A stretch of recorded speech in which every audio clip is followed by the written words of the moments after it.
Halo Sobat Zobi, kali ini kita akan membahas materi IPA Biologi pada kurikulum Merdeka bab 1 Keanekaragaman Hayati dan Klasifikasi Makhluk Hidup dengan tema tipe ekosistem. Sebelum itu jangan lupa like, komen, share, dan subscribe. Oke. Seperti materi yang telah kita jelaskan sebelumnya bahwa keanekaragaman hayati yang terdapat di tiap wilayah itu berbeda-beda. Karena itu kita akan membahasnya satu persatu dan kali ini kita akan membahas tipe ekosistem.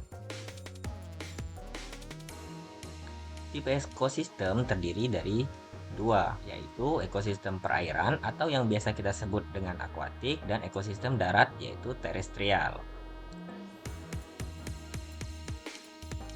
Ekosistem perairan terdiri dari peripiton, di mana yang merupakan kumpulan jasad rendek hewan dan tumbuhan yang hidup menetap di sekitar epipiton dalam perairan tawar. Sebagian besar peripiton merupakan amoeba, cacing rotaroria, dan udang rendek. Yang kemudian plankton, di mana plankton ini merupakan organisme yang berukuran sangat kecil dan hidup dengan cara terapung. Plankton banyak ditemukan di atas permukaan laut atau daerah sekitaran permukaan laut. Plankton ini terdiri dari dua jenis, yaitu fitoplankton dan zooplankton. Kemudian yaitu neuston, di mana organisme yang beristirahat atau berenang di permukaan air. Contohnya adalah alga Ochromonas. Dan yang terakhir yaitu nekton, organisme akuatik yang bergerak sendiri dengan berenang di perairan. Ini contoh yang jelasnya yaitu ikan. Selanjutnya ekosistem darat. Ekosistem darat meliputi area yang sangat luas yang disebut dengan bioma. Yang pertama itu hutan hujan tropis, di mana ciri-cirinya terdapat di wilayah khatulistiwa, curah hujan sangat tinggi, matahari bersinar sepanjang tahun dengan suhu lingkungan 21 sampai dengan 30 derajat Celcius. Flora terdiri atas pohon tinggi, berkanopi, semak belukar, herba, tanaman merambat atau liana, dan tanaman epifit. Kemudian fauna terdiri atas hewan yang dapat terbang dan memanjat serta mamalia. Selanjutnya sabana. Sabana memiliki ciri yaitu terdapat di daerah tropis, curah hujan itu 90 sampai 150 cm per tahun, dibedakan menjadi sabana murni dan sabana campuran. Flora terdiri atas rumput, gebang, eukaliptus, dan akasia.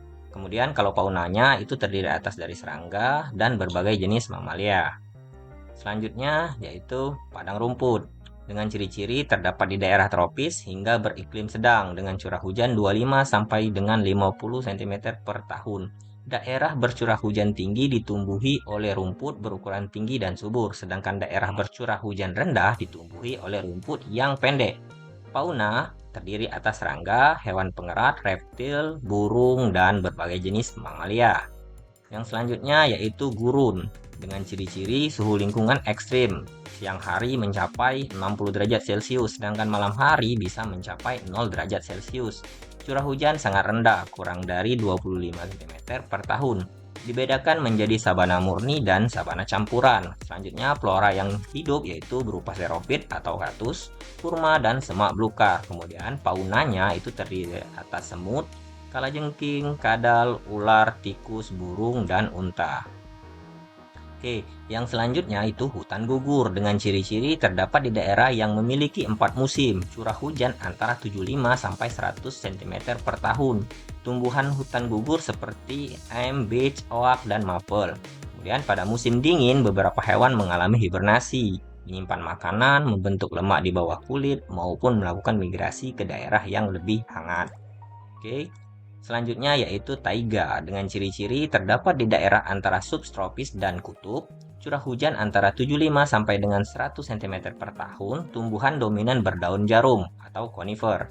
Kemudian fauna terdiri atas mose, ayaks, beruang hitam, ling, serigala, serangga, dan burung. Oke, yang selanjutnya yaitu tundra. Bioma tundra dibedakan menjadi tundra arktik dan tundra alpin. Tundra arktik terdapat di daerah kutub utara dan sekitarnya. Vegetasi yang dominan di bioma ini adalah lumut. Kemudian untuk tundra alpin terdapat di puncak pegunungan yang tinggi. Vegetasi didominasi oleh rumput alang-alang, perdu, lumut daun, dan lichen.